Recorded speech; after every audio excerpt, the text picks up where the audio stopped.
no time to waste. I've got that lightning inside me. This is how legends are made.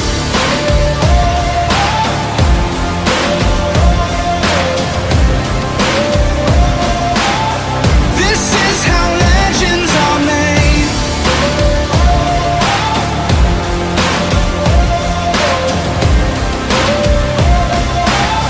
This is how legends are made. What's up, everyone? Welcome into the Round 6 podcast. We are your hosts, Keaton Cordell and Jake Smith, coming to you from Fort Worth, Texas, and Denver, Colorado.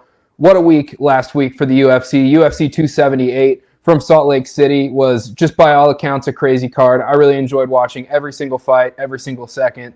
And this past Tuesday, the Contender Series, a great night of fights. All 5 fighters get a contract. 2 of the youngest people that I've ever seen on the Contender Series both got contracts. The first fight of the night was just an absolute war, and a 22-year-old got a contract. But the shining star for me this past week on the Contender Series was by far Cameron Saaiman.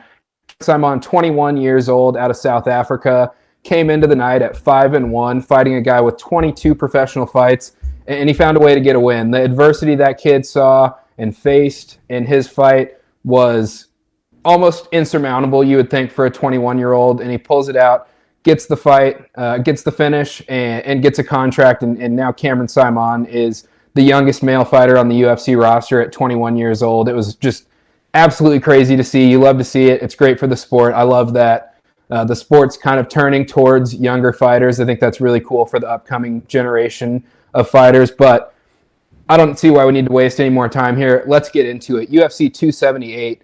Just an insane card, Jake. I think that main card was one of the better cards that I've seen in a while. We've been to a couple live in person that I don't even think stood up to that one. Just a crazy fight card all around. Yeah, the main card absolutely lived up to the hype. Between the 2 3-round wars and the co-main event and the Jose Aldo and Merab fight, and then just the absolute banger ending in the main event. I mean, line of the night for me, pound for pound, headshot, dead. I mean, Leon did it all in the last minute of that fight. Closed the show. I mean, he's the champ now. We can't deny that. He is the champ. He is the guy everybody is coming for. Masvidal's calling his name. Colby's going to be calling his name. Kamaru's going to be calling his name. Whoever wins between Nate and Hamzat, probably Hamzat's going to be calling his name, even though the Nate story is there. But Leon did it. Leon Rocky Edwards did it.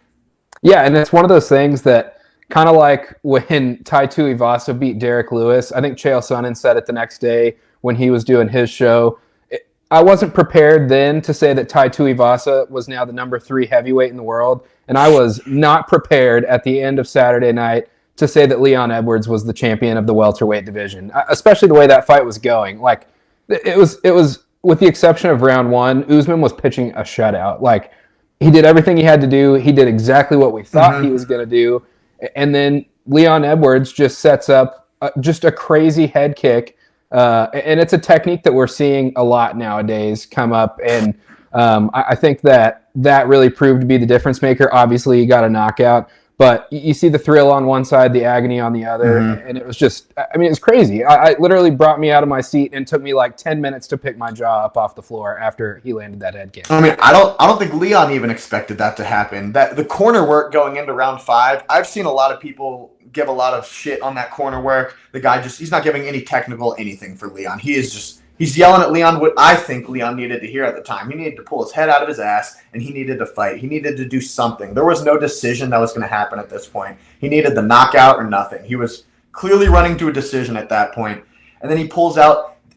What's cool about this fight to me is every bit of this story is the exact opposite of what's come up for him. The last minute of a fight is what nearly cost him everything against Nate Diaz. This is what won him this.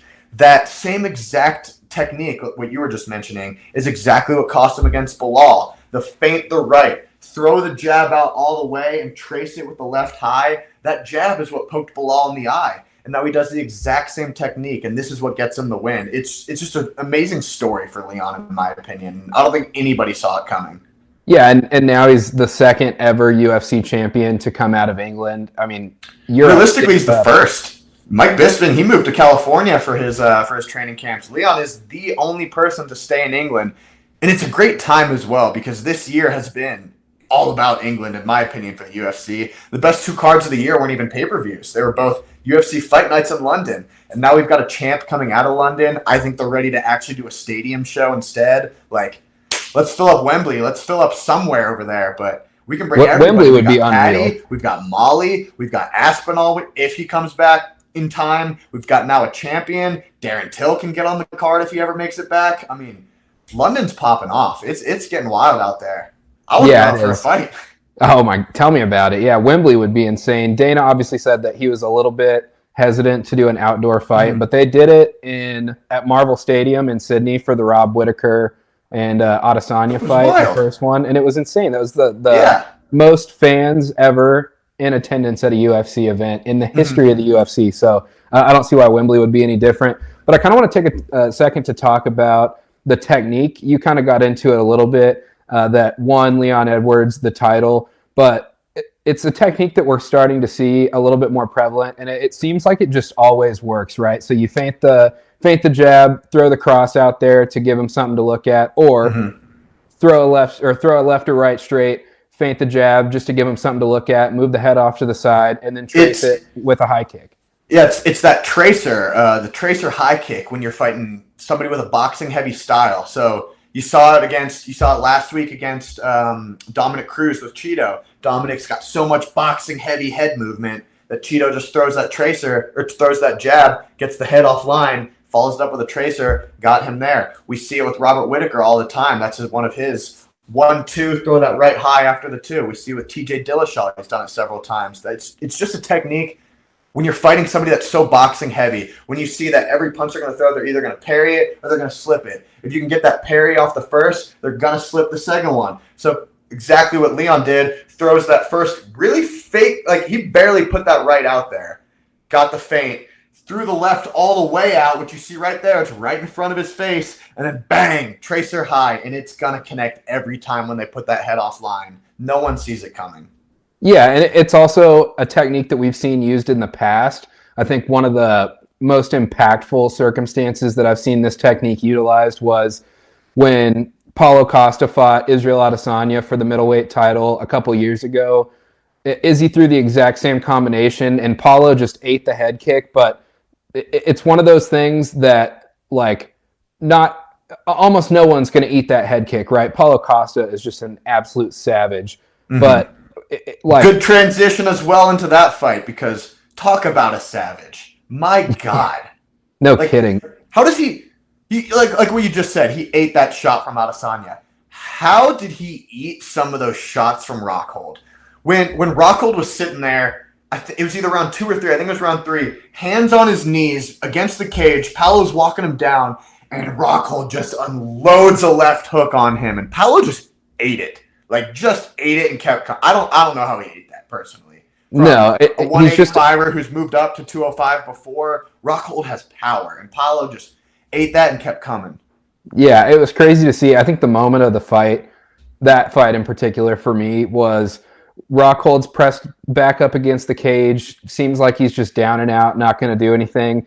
Throws off a couple FUs at Paulo Costa, and then throws just a ridiculous left, and Paulo just eats it. Like, you can't land a shot cleaner than that, and Paulo Costa just walked right through it. I honestly, if I'm in the middleweight division right now, I don't want to fight Paulo Costa, especially with the discipline with his weight. He came into fight week looking really in shape, looking like he took everything serious, and when Paulo Costa's at the top of his game, I wouldn't want to fight him. I don't know a lot of people that would. I know there's fighters that have far more courage than I in the middleweight division that look at him and think that there's an easy path to victory there, but Paulo Costa is just terrifying. I don't think there's an easy path to victory. I think Paulo today is much different than that 13-0 Paulo that was coming up. I think he's much more focused on his nutrition, much more focused on his preparation and training and getting that weight down.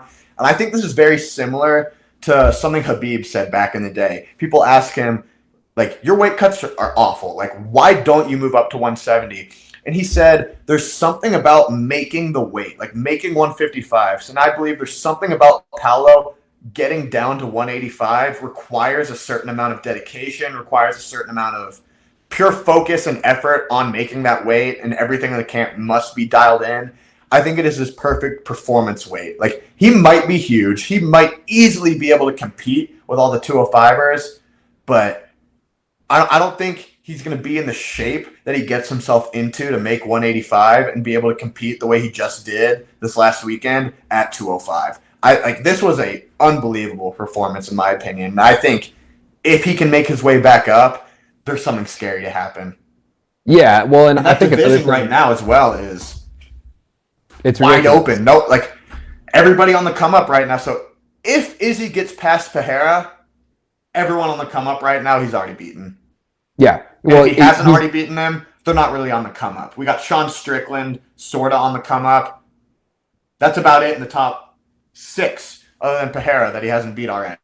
Well, and you got to think if Pereira loses, he just absolutely wiped Sean Strickland off the face of the earth. We saw that fight live, and it was one of the craziest finishes I've seen, and one of the most ridiculous knockouts.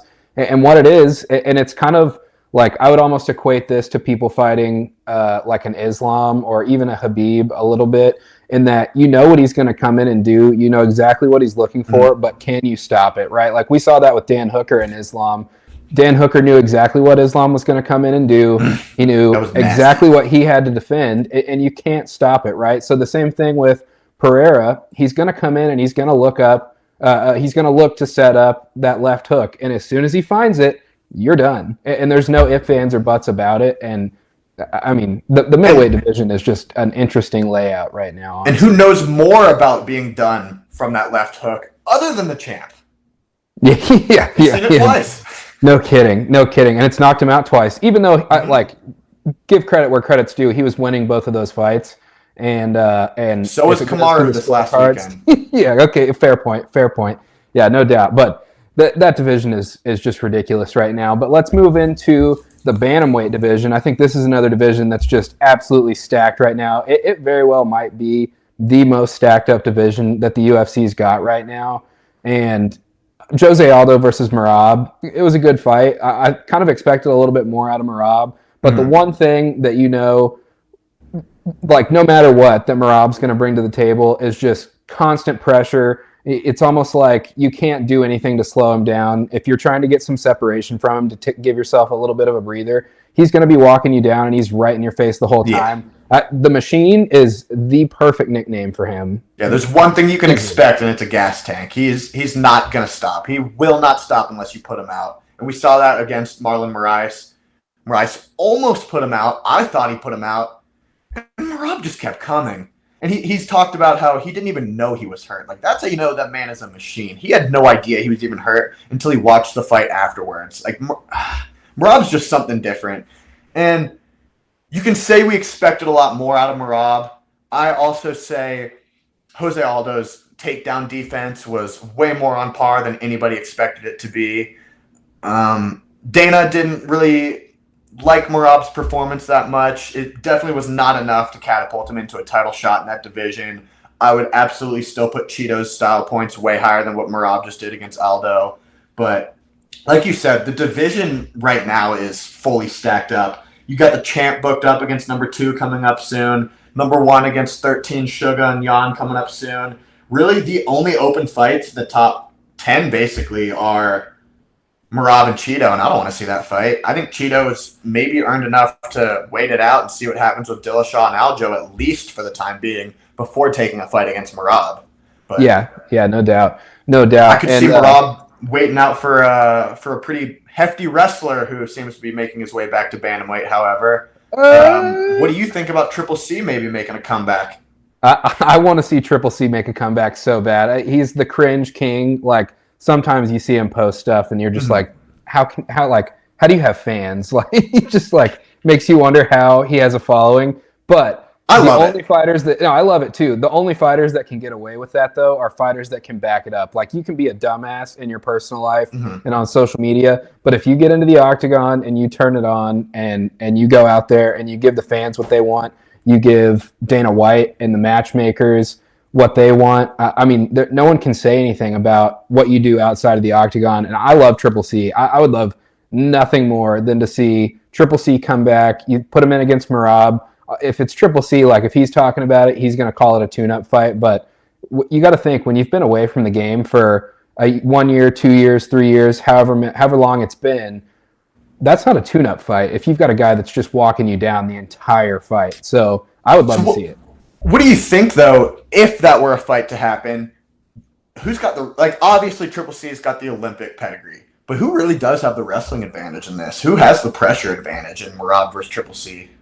Well, I think you kind of bring up two situations there, right? So the wrestling advantage, Triple C, hands down. You're not going to be able to convince me otherwise on that. The pressure advantage, I would give to Merab, and here's why. He's been in the game for, consistently. He's fighting consistently for, basically since he got signed off of Dana White looking for a fight. And Triple C's been away for a little bit. Not that Triple C hasn't been training. He's been coaching. You still see him around the game all the time. He was at UFC 278. He's coaching all the top guys right now, too. Yeah, but there's a difference between coaching those guys and actually being in a fight camp. So I think Triple C, past his first fight, if he were to come back, then you start to see him kind of get back into peak form. But I think if his first fight back is against Merab's going to have the pressure advantage, in my mind at least. Now, he's not talking about it. I've actually seen it being talked about, him coming back to fight Merab, him coming back to possibly fight Aljo. Obviously, the only fight he wants is Volkanovski, the new pound-for-pound number one. I don't want to see that fight. You have seen Triple C start at 125, move up to 35 to get the belt. We have seen Volk win at 185. Is that really a fight we're talking about right now? A 125er against a 185er, obviously a 145er, but come on now. Does anybody really want to see that and think Cejudo actually has a chance? Well, and that's the thing. I don't think people give Volk enough credit. He used to play rugby league at 215, or as Volk would say, 214 pounds. But I mean, he's ridiculous. You could put him up there against guys that are way bigger than him, and he's got a shot. Yeah, exactly. Holloway's a perfect example. He's got a ridiculous reach advantage. Volk is I don't see anyone beating him anytime soon. I really don't. Neither do I. I can see him. He is the one guy. So people have been talking about Usman, obviously. But Volk is actually the one guy, in my opinion, that I see taking everything, taking all the records. I think he's going to get the Anderson Silva 16-0 in the UFC record. I don't see Volk losing to anybody in the UFC, in my opinion at least, and at his weight class at least. If he moves up to 55, sure, okay. But Silva's run, he didn't move up to 205. Silva didn't move up and try to get a belt. He didn't move up till well after he was out of his prime.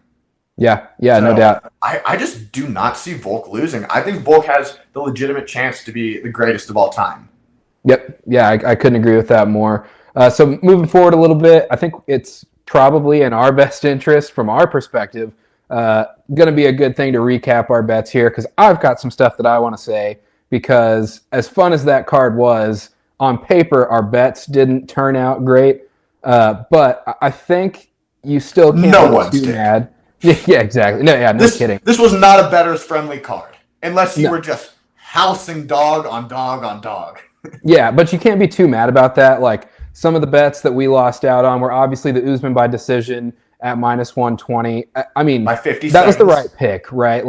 He was 57 seconds away from us cashing that bet. So I'm not mad about that one at all. I totally agree. There's some times when you absolutely make the right pick, you lose, but you stand by the fact that that was the correct pick. There is no way Leon Edwards by knockout, or Leon Edwards at all, was the correct pick to make. It happened, but that was not the correct pick to make.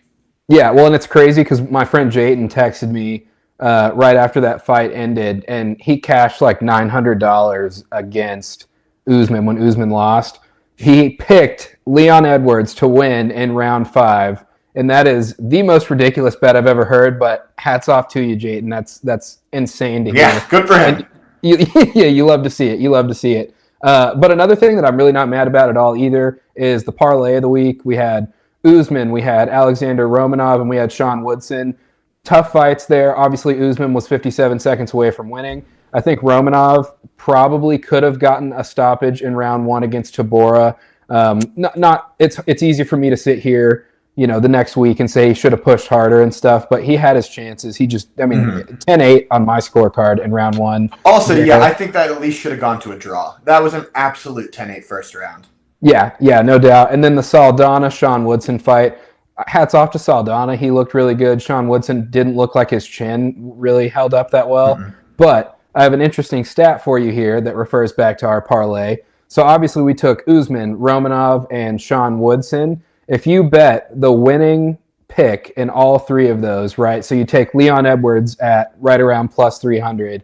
You take Marcin Tybura at right around plus 300. And if you were to pick that Sean Woodson-Saldana fight to be a draw at plus 5,000 and you parlayed those three, Jake, I'm just going to have you guess. What do you think a $100 bet on that parlay would have paid?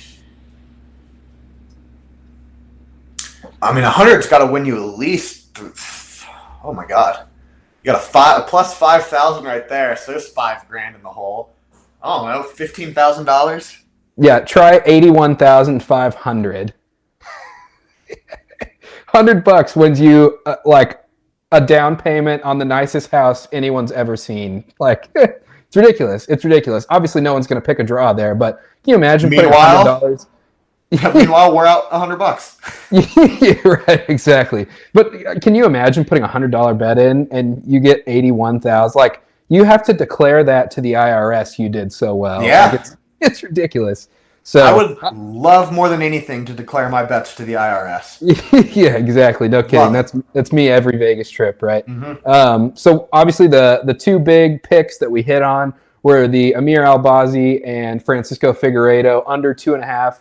Like I said last week, I didn't put that much thought into that pick. I just looked at it and thought it was a great dog pick at plus 115. Amir Albazi just looked unstoppable in that one. As much as I like Francisco Figueiredo, that was the right pick, and it cashed. And then the hammer of the week. To bring up before we get to the hammer, though, this is a very interesting stat. Flyweight bouts over the last month or so, taking the under has almost always been the underdog bet, whether it's 1.5 or 2.5 rounds. And the flyweights have been consistently cashing on these underdog bets for about a month straight now. Yeah, you got to ride the hot hand. And the bantamweights are consistently finishing these fights. Yep. Yeah, no doubt. It's good to ride the hot hand there. Salvage at least a little bit of our betting picks last week. But then the hammer of the week comes out.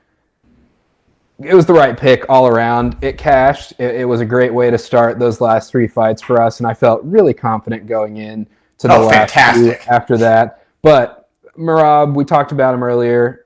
I mean, fought a good fight. Obviously, like you had mentioned, all those takedown defense was just spectacular. And a big portion of Merab's game is the pressure, but also chaining your strikes in with the wrestling. And obviously, if you can't get your wrestling going, the strikes aren't going to be as effective. So it was the right pick, and it cashed. And I'll take what we got on that one, and we'll look to bounce back and have a great. And I believe that's also 11 decisions for Merab in his last 12 fights. Yeah, and you know the consideration for his next bout. Yeah, and you remember how heavy we were on Merab by decision when we were in Vegas last September when that was his first finish. He was 10 decisions in a row, and we hammered him by decision, and then he gets a finish. It was just, of course, that's the way the fight game goes, man. You can't be too mad about it. You love to see it. That's the way the betting game goes. Yeah, no kidding. Ask Yanni Corrales how he feels right now. We're doing better than him, at least. Yeah, exactly. Yeah, no kidding. So moving forward, I think you brought up a good idea earlier before we got on air of wanting us to almost play matchmaker and look at the divisions, kind of see how they're going to shake out. So what do you got for us? So right now, the two divisions that are really up in the air seem to be middleweight and bantamweight. When you're looking at the bantamweight division, we're going to start there. I mean, so we do have Aljo and Dillashaw coming up. There's not a lot of storylines, to be honest, with either of them winning. Like, yes, Dillashaw is going to regain his championship, which he never lost. However, there's no one on the come up I really want to see fight Dillashaw. And then as for Aljo, I mean, other than Merab getting there's not a lot of cool stories. It'd be very interesting, however, if we were to pair up the only two open fighters, which would be Merab and Cheeto, and we see Merab get the win, I would be very interested to see what happens if Aljo also gets the win, because Merab has nowhere to go from there. Merab is one fight away, and I don't see him losing to anybody in this top 10. Merab is one fight away from getting the champ, in my opinion. If Aljo stays that champ, I really don't know what's going to happen. And then it'll be interesting to see. It looks like Song Yadong and Corey Sandhagen. I mean, if Corey gets the win, that's pretty much the only fight I would like to see happen against TJ Dillashaw. Because, I mean, Dillashaw, I don't think won that fight against Corey. I really don't. I guess you could also see Corey coming up against Aljo, because that was quite a fluke of a fight. That was, 30 seconds, take the back, choke him out. That was it. I would love to see Corey get a rematch with that. Song Yadong is a tough matchup to come out against. So that is one of the most wide open divisions. As playing Matchmaker, I think personally all I would like to see is a win with Aljo, Merab get paired up, and personally I want to see what happens with that storyline.